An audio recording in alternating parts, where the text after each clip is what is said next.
It's Sunday, December 6th, 2015, and this is the Product Mentor Talk. Today we're joined by one of our mentors, Dustin Levy, Director of Product Management at Gentex Corporation, to lead a talk on product strategies for non-strategists. So let me just, for those of you maybe joining us for the first time today, briefly explain the format. The people you see along the bottom of your screen here are mentors and mentees within the current session of the Product Mentor Program, Session 4.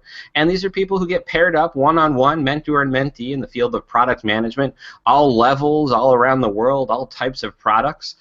They get paired up for a period of 6 months to really help make better product people, better product decisions.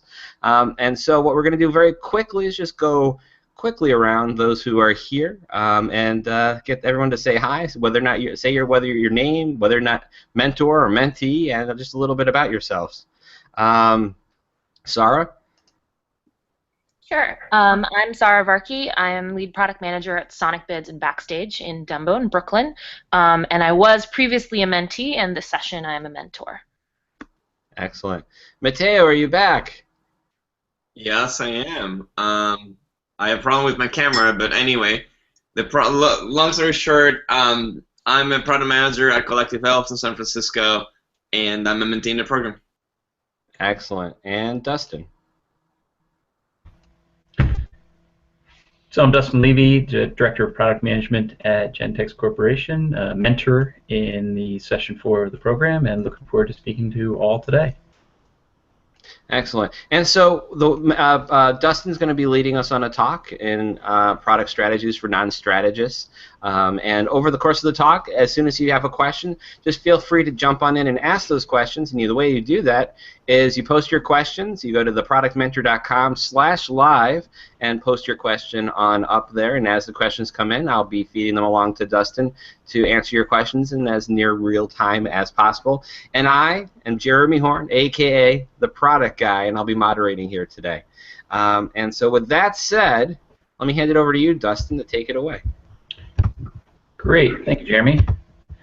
So as Jeremy said, the title of this presentation is Product Strategies for Non-Strategists. And the reason I came up with this topic is that as product managers, we're given the responsibility of creating product strategies, yet few of us are actually trained in any type of formal strategic development. You combine that with the fact that we work with teams of people who typically aren't strategists either. These are individuals who understand the technology that's in our products, they know something about development, probably have some insights into our customers, but these generally aren't people that can create a coherent product strategy from a blank sheet of paper. So the purpose of this discussion is to give you some recommendations on some ways for product managers to be effective in this type of environment and put together product strategies that work. And we all know that product roadmaps are important and one of the most important deliverables that a product manager provides to the organization. But it's important to know that a product strategy is much more than just a product roadmap. And if a product roadmap is your only guiding strategic document, then you can fall into some traps. One is if all you're focused on is putting products into a roadmap, but not fully looking at researching the customer need and the market that you play in, you run the risk of introducing a lot of products that your customers don't actually want to buy. You could also be investing a lot in products that you're going to launch into markets that aren't very attractive and aren't going to allow you to grow profitably within your company.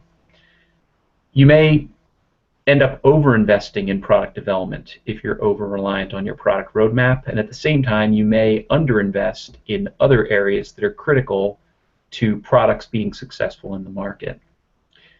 You may suffer from a lack of alignment with corporate strategy, and oftentimes what I've seen is that product roadmaps become a way of product managers and other stakeholders to insert product ideas that they feel good about. It's over-reliance on gut feel instead of taking a more data and analytically driven approach.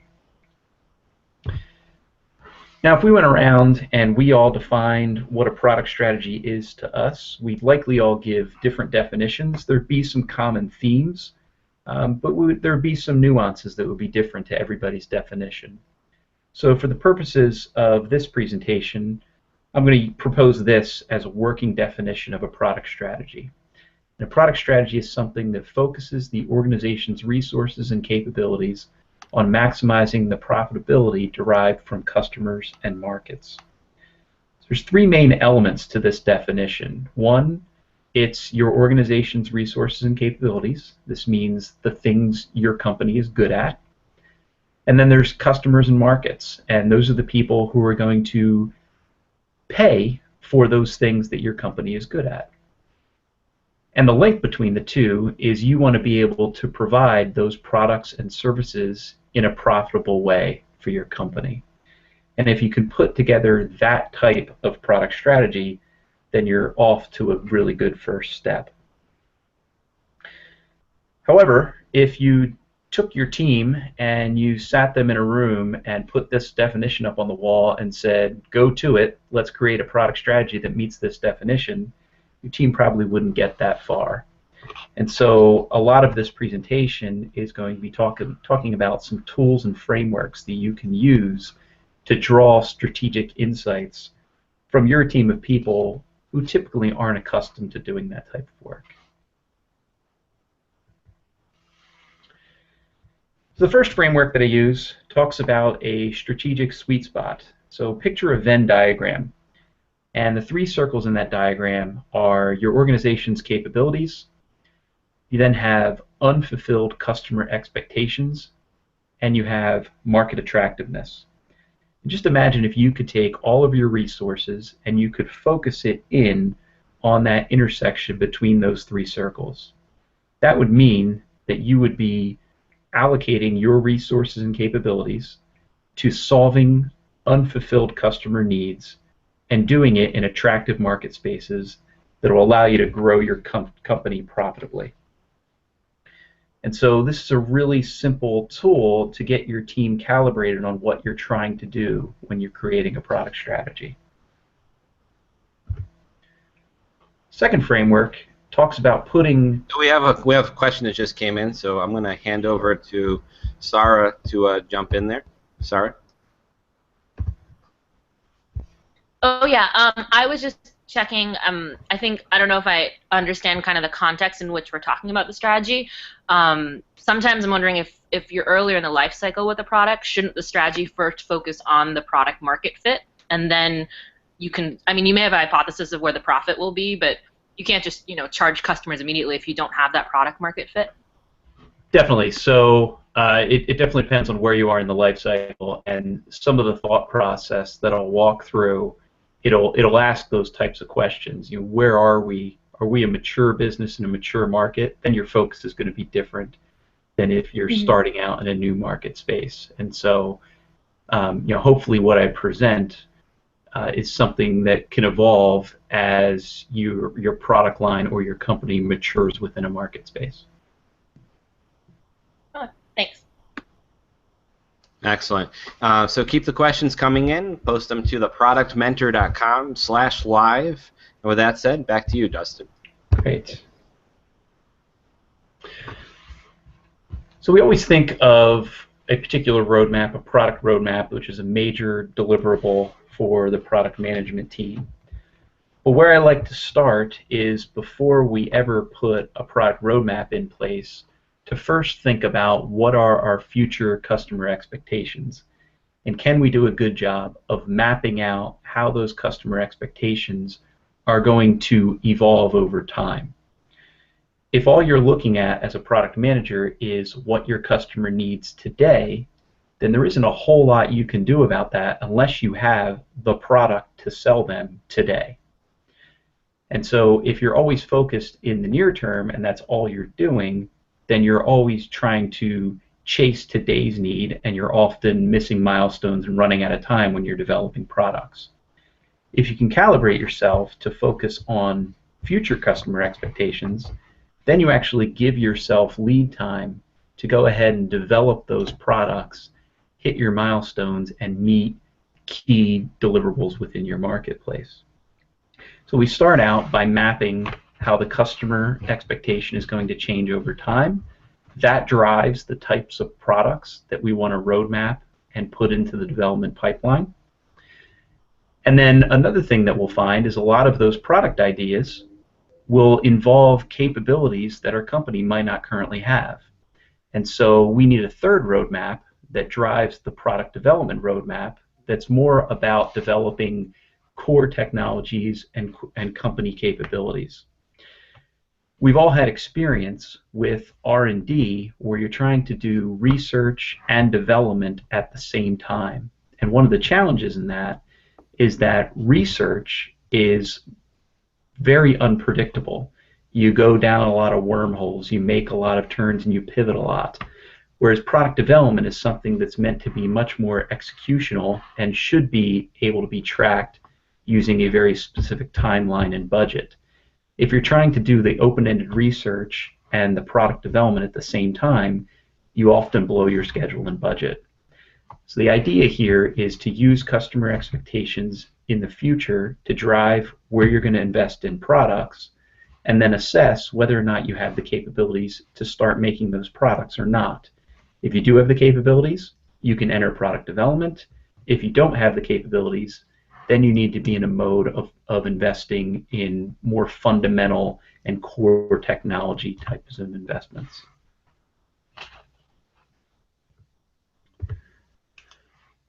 Those two frameworks, that of there being this sweet spot where you can map your company's capabilities to solving customer problems in attractive market spaces, and the idea of focusing on future customer needs when you're developing your roadmap, leads you to ask two fundamental strategic questions. And the answers to these questions are going to drive what your product strategy looks like.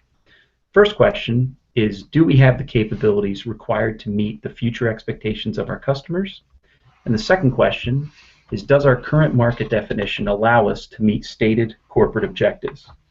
Underlying this whole product strategy is somewhere from above, there is a set of corporate objectives that's been laid out for you. And in the end, once your strategy is complete and you're ready to deliver it back to your organization, you need to ensure that that product strategy will actually allow you to achieve those objectives. And so that's a key question that we need to ask. And there's three possible answers to each of those two questions. The first, do we have the capabilities required to meet the future expectations of our customers? The three possible answers are yes, no, and we don't know. If the answer is yes, that means you have all the capabilities you need to go develop those products and bring them to market. So your strategic approach, if the answer is yes, is develop and launch those products. If the answer is no, then before you're thinking about product development and launching products, you need to be making those fundamental investments in new or enhanced capabilities. And if the answers don't know, then you need to go out and understand your customers better, because you don't know what their future expectations are, and so you can't accurately define what products you need to build. So if your answers don't know, you're more in a customer research mode in your product strategy. Second question, does our current market definition allow us to meet stated corporate objectives? If the answer is yes, then you're in a good market space, and all you need to do is expand profitably within that current market that you're in. If the answer is no, then you need to expand the definition of your market. You need to identify new opportunities to expand beyond your current technology, customer, or market base in order to grow to a point where you can hit those objectives that have been laid out for you. And if the answers don't know, that means that you don't have enough knowledge about your market and where it's going. And so again, you need to be in a research mode and deepening your understanding of your current market environment to know whether those objectives are achievable or not.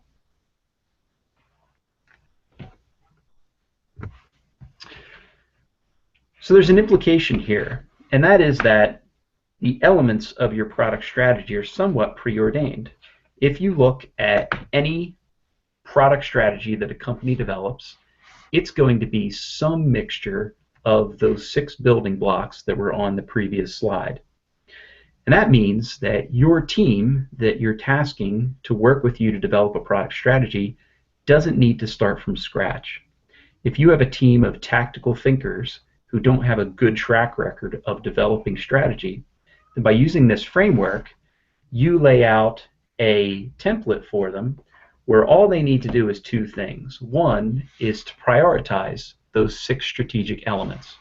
Likely the product strategy is going to be some mixture of those 6.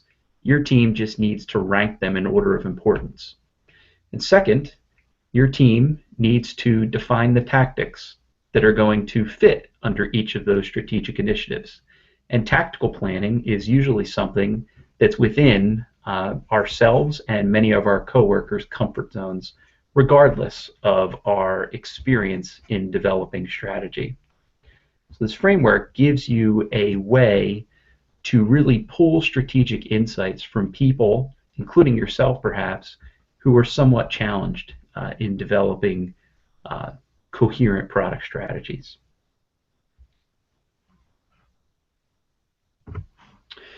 The risk here is if you open this process up to your team, you run the risk of being very opinion driven. And so you don't want to brainstorm at this point because you haven't actually collected a lot of data and gotten in front of people to make data-driven decisions. So the next step in this is to talk about some tools that we can use to get ourselves and our team thinking from a more data-driven orientation rather than relying on opinion and gut feel. So this slide just shows some of the tools that are out there that you and your team can use to start to reveal some strategic insights about what's going on with your customers and your market. A real basic one is just fundamental market segmentation. That's a key part of this, and there's many publications and dialogue about the way to go about segmenting your market the best possible way. Something a bit more analytical that uses market segmentation as a key input are 9-box models. There's a few of these out there that you can find online. The basic idea is that you take all of your market segments that you play in and you plot them on an XY chart where one of the axes is market attractiveness and the other is competitive position. And you plot each of those market segments and you identify where they land in that XY space. If you find a segment of your market that's unattractive, where your competitive position is rather weak, then that's probably not a place you want to be investing in.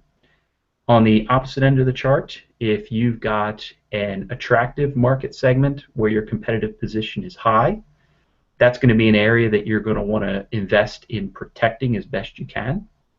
And then at the other corners of the chart, perhaps where you have an attractive market and a relatively weak competitive position today, that might be a place where you'll want to invest, make some bets, and try to grow your company. Another common strategic tool that's out there is Porter's 5 Forces, classic tool for doing market analysis. This will give you some insights into which of your market segments are attractive, as well as the intensity of the competition within that market space. PEST, PESTLE, and STEEPLE, and there's a few others. These are acronyms where each letter stands for one force that can affect a market. So PEST, as an example, stands for political, environmental. There's other E's, but environmental is one of them. Social or technological. And so all you do is you start with P and you say, what are the political forces that may be positively or negatively affecting our customers and our ability to operate within a given market space. And these are tools where you can just get all of those insights into what's happening in your market down on paper, and they can help you understand and predict where your customers might want to go in the future. Some more general tools, internal capability assessments and competitive benchmarking. Here's where you can look at your own capabilities and how they stack up to those of your competitors. You can also look at your products today and how those stack up to your competitors' products. And those types of analyses may lead you to make decisions to invest in improving specific things about today's product using some of the capabilities that you're good at. Customer research, obviously a core one that we talk about quite frequently. This is getting out of the office, observing your customers, doing ethnography and user research to understand any issues your customer has with your products today, as well as getting some insights on how customer behavior may be changing for the future. SWOT analysis is a very common tool that you'll see. What you do here is you list your company's internal strengths and weaknesses. You then list your external opportunities and threats. And a lot of the tools that are higher up on this list will give you a lot of that information that you can use to populate that SWOT diagram. I've seen a lot of strategy teams stop at this point, and so they'll do a SWOT, and that's as far as they'll go with that tool.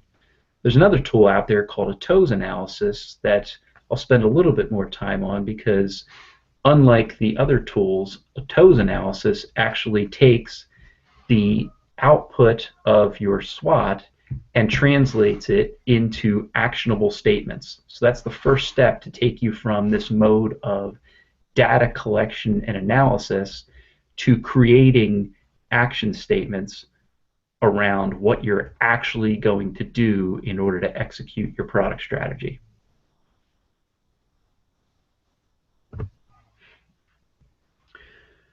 In a TOES matrix, you do 4 things. First is you take those strengths and you develop action statements that use those strengths to maximize your opportunities.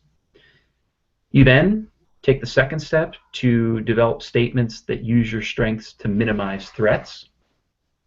You then move on to your weaknesses, and so your next set of statements will minimize weaknesses to take advantage of opportunities. And then lastly, you'll develop statements that minimize your weaknesses in order to avoid threats. As an example of what this might look like in practice, let's suppose that you determine that your customer loyalty is strong, but you have increasing threats from low-cost competitors. One action statement that you might come up with is to incentivize your customers with long-term agreements. This would prevent them from shopping with your low-cost competitors because you would lock them in as your customer for a period of time. Somebody else might look at this, and their idea might be to engage with your customers on social media to build word-of-mouth marketing. We all know that social media is a low-cost way to market your company and its products, and so if you're in a mode where cost pressures are happening in your market, this is a way to market yourselves a little bit more cost-effectively. A third and bolder idea might be that you could say, hey, these low-cost competitors are here to stay and it's only going to get worse, and this particular market is a race to the bottom, and so we're going to exit this space and we're going to develop some new technologies and products. We're going to enter and redefine a new market area, and we're going to bring those loyal customers with us. That's a much more bolder approach that you could come up with considering these inputs from the SWOT analysis. This is a great time because now you've got all the data in front of everybody. Here's a time where you can take advantage of brainstorming. Because people are connecting facts and data to develop these statements, you can really open this up to your team and allow them to freely brainstorm what types of strategies and tactics you might want to employ in your product strategy. And you could easily come up with hundreds of potential action statements using this tool. If we think about this process in terms of a checklist, we've gone through 2 steps at this point. We've gone through a data discovery period. We then used the TOES analysis to start to develop action statements.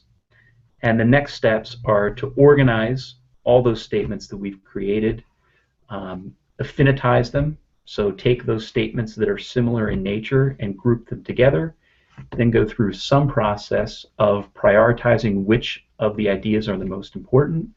We then want to validate the product strategy, and then we want to communicate it to our stakeholders.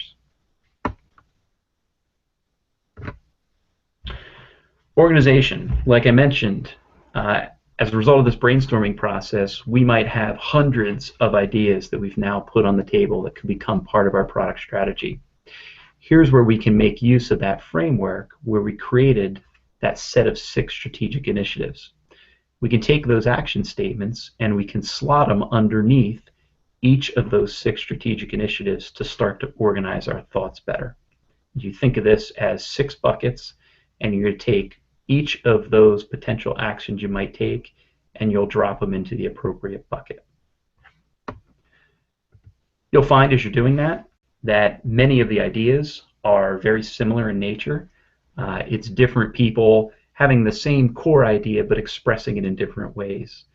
So you'll take those like ideas, you'll affinitize them, put them into groups, perhaps restate them so that you make sure you're capturing the essence of what the key underlying thought is, and that'll help you take these hundreds of ideas and start to narrow them down a bit. And in this case, if you find that there's a particular theme or idea that's being restated in different ways by a lot of different people, there's a good chance that that is going to become one of the most important things in your product strategy, because everybody in your team is kind of picking up on it. Next, we'll go through some process of prioritizing. And to me, the goal here is twofold. You want to take those 6 big strategic ideas and put them in rank order of which is the most important to allow your product line and your company to reach its goals. You're then going to have tactical statements that are underlying each of these strategies. And in my experience, if you can get your strategy down to, say, 10 to 12 key tactics, then you've probably got roughly the right scope in that strategy. If it's too fewer than that, then your strategy is probably too narrow and has some blind spots. If there are too many tactics that you're trying to communicate, then it'll be hard for people to understand and digest the essence of the strategy in a concise manner. So 10 to 12 tends to be a good number that I find, but it's something that you scale to your particular organization. Also, how you go about prioritizing is an open question. You can take a top-down approach. You could take all the inputs that you've come up with and sit with your senior management team to prioritize and define what the strategy is. You could also take a more bottoms-up approach where you'll open it up to a cross-functional team, and you could have them work very democratically. You could have them vote on which strategies and tactics they feel are the most important. What's good about that approach is it fosters a lot of buy-in with the people who are ultimately going to be responsible for executing the product strategy. One of the risks is it does require you to let go a bit. It's possible that that team of individuals might prioritize things in a way that you know your senior management team is not going to agree with. And should that occur, recognize that as the product manager, you do have veto power, like you do in any other type of democracy. And also recognize that your senior managers have veto power over you. So you don't have the final say in the matter either. But it's important that if you do take the bottoms-up approach, you want to try to avoid a massive rewrite of what that team comes up with, because then that buy-in that you've been trying to get could be lost very quickly if you take all their work and then throw it away and give them back something that's completely different than what they came up with. So you want to avoid that if you can. Validation. So now that we've got this product strategy in place and we've got a lot of people agreeing with it, one of the first questions we want to ask is if the product strategy is non-obvious and unique. If we take this output and we look at it and we believe that our competitors would have come up with a very similar strategy to what we're proposing, then we haven't created a strategy at all. We haven't created anything that's going to differentiate ourselves from the competition. And if that's the case, we need to go back to square one and start over. Hopefully that's not the case, and you do have a strategy that is going to create some type of differentiated position in your market. Your next question you'd want to look at is, are the major competitive threats that are out there addressed by this strategy? To restate the question, if we do everything we say we're going to do in this strategy, will we have mitigated all those competitive threats that are out there? If you have, then your strategy is probably pretty close to being on the mark. If there's gaps, if there are certain competitive threats that aren't addressed, then you're going to need to go back and refine that strategy to make sure that those threats are accounted for. Third question, if we do all this, can we achieve those corporate objectives that have been laid out for us? You don't want to send this up the chain to be reviewed by your senior managers until you can answer this question positively. If your strategy doesn't stretch yourselves enough to reach those corporate objectives, then you need to put a little bit more stretch into it and be a bit bolder than you might otherwise be to meet the expectations of those stakeholders above you. And finally, ask the question, what is the common theme or enabler? And often this is something that you'll see when you think about those 6 strategic buckets. It's a theme, tool, or enabler that you see appearing multiple times in different buckets. So historically, these have been things like social media, e-commerce, those big shifts in a market where if you get ahead of them, they can become a significant long-term differentiator for you and something that you can use as a foundation to build a lot of other good things on top of. Often as you go through this, that theme will be there, and if you think about some of the people who are either directly involved with your strategy or key stakeholders of it, think about what is the one thing you want them to remember. If your team does nothing else, what is the one thing they're going to do to help move your company forward? And you want to make sure that theme is there and that you communicate it.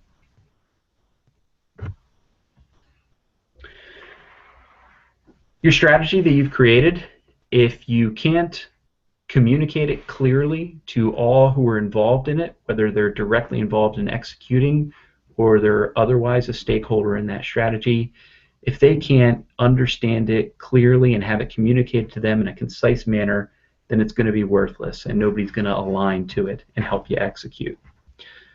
So what I try to do in a product strategy is to come up with a very brief elevator pitch that captures the essence of that strategy in 1 to 2 sentences.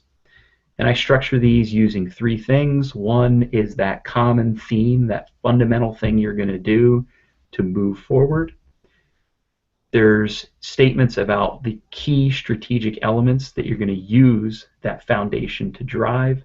And then there's a link to the corporate objectives. It's saying what we're going to achieve by executing this strategy.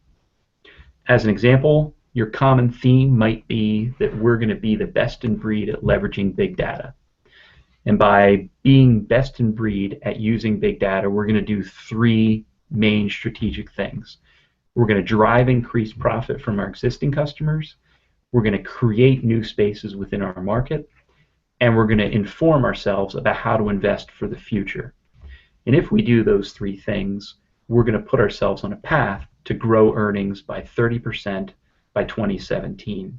And that 30% by 2017 is probably something that's been set from up above as a target for you and your team to point at. And so you link your strategy to it. In terms of stakeholder management, that elevator pitch is going to be appropriate for much of your general audience, the people who are going to perhaps sit in a single meeting. This could be a lunch and learn. It could be an online briefing or a stand-up meeting that you give in the cafeteria.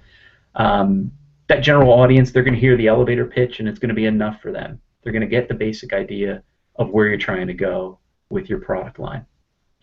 One level down from that, you're going to have managers and team members who are directly involved in the execution of the strategy who are going to want to see more. They're going to want to dip down a bit and see that prioritized list of strategies and tactics. And one of those things is your product roadmap. But the key thing is your product roadmap isn't the whole story. There's a lot of other things you're going to do to support that product strategy. And now when you present that product roadmap, it's presented within the context of all those other things that you're going to drive as the product manager. Lastly, you're going to have a group of stakeholders who are deep divers. These are the people that we all work with who want to see all the raw data and all the gory details and justification for why your strategy is what it is. And by following some of the process that I laid out here and using some of the tools that I described, you'll have all that data available for them.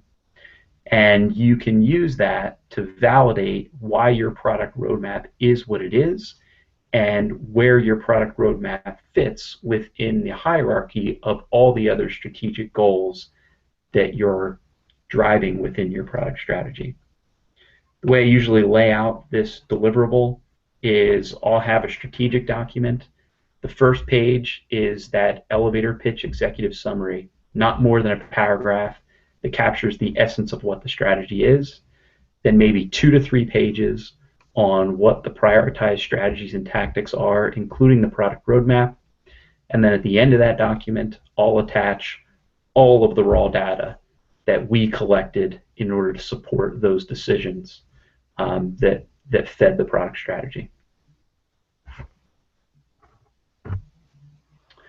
So my last slide is just some thoughts on the implications of all this for product managers.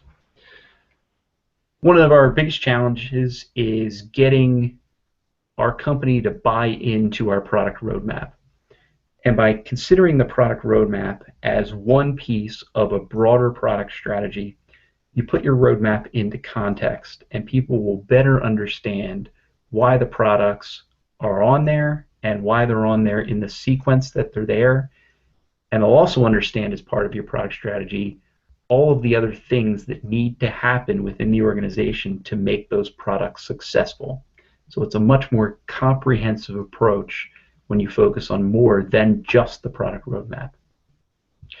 One of our other challenges as product managers is getting other functions to step up and do the things they need to do to help support the success of our products. So this is influencing across functions as a product manager.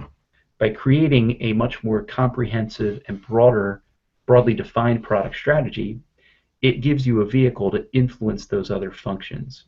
As an example, let's suppose I'm introducing a new product onto the roadmap and it's in a new space of the market where we don't have our salespeople working today. As part of my product strategy, I'm going to highlight the need to develop a sales channel within the space that I want this product to go. That is a directive that I'm going to insert into my director of sales strategy. I'm not going to tell that individual how to develop the channel. I'm not telling them whether they need to train an existing salesperson, whether they need to hire new salespeople, whether they need to change the way their sales team is incentivized. I'm not going to cross that line. All I'm simply going to tell them is my team is going to build this product. I want to sell it here, and you need to develop a sales channel that will allow us to make those sales. You can imagine that as you develop the product strategy, you will identify links to other functions within your organization, and you can use this product strategy to insert those initiatives within each of those different functions strategies for the upcoming period of time. Lastly, another challenge that product managers have is we often work in organizations where there's no C-level or VP product position.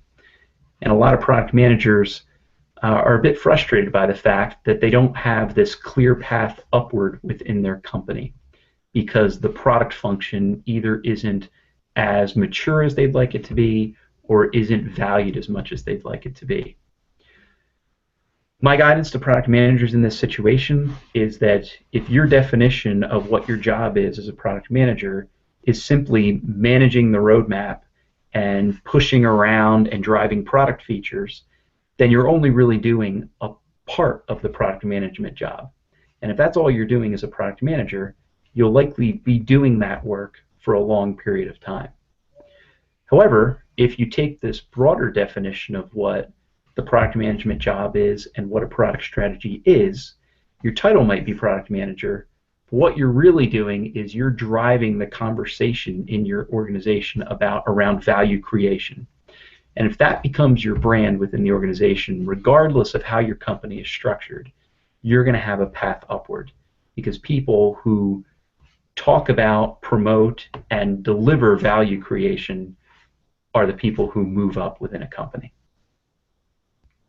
So with that, that concludes my thoughts on the topic of product strategy, and I'm happy to take questions that the group might have. Yeah, we had a question that just came in. This question is from Ishmeet Singh, who's been with us, I think, all morning.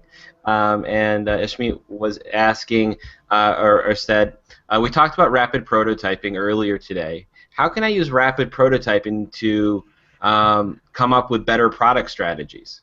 How do I experiment with my product strategy? Yes, there's no better way to understand your customer need and how they value product solutions than actually putting something in front of them in their hands. So, yeah, there's only so much you can do with paper studies and doing research on the web. And certainly if you can put ideas quickly and cheaply in front of a customer, that's one of the best ways to collect really accurate data on your customer need and how they value your offerings. Excellent, excellent. Yes, that's all the questions that we have. This has really been Dustin, this has been a great primer for product strategy and product managers. I know I'll be using this. So I just want to say again, thank you to our speaker, Dustin Levy, Director of Product Management at Gentex Corporation, for today's discussion of product strategies for non-strategists. And as always, our presentation will be posted to our SlideShare channel. And a big thank you from me, Jeremy Horn, the product guy, and everyone else who joined us today, and the product mentor. And don't forget, if you're interested in being a product mentor just like Dustin, to product people of all sorts all around the world, please visit our website at theproductmentor.com and sign up to be a mentor today. Our next session, session 5, starts on May 1st, and we're looking for more mentors. And also, if you're looking to fill a new product job with a great product person, visit our very own free-for-all job board at theproductjobs.com. And with all that said, I'll see you guys next time. Bye.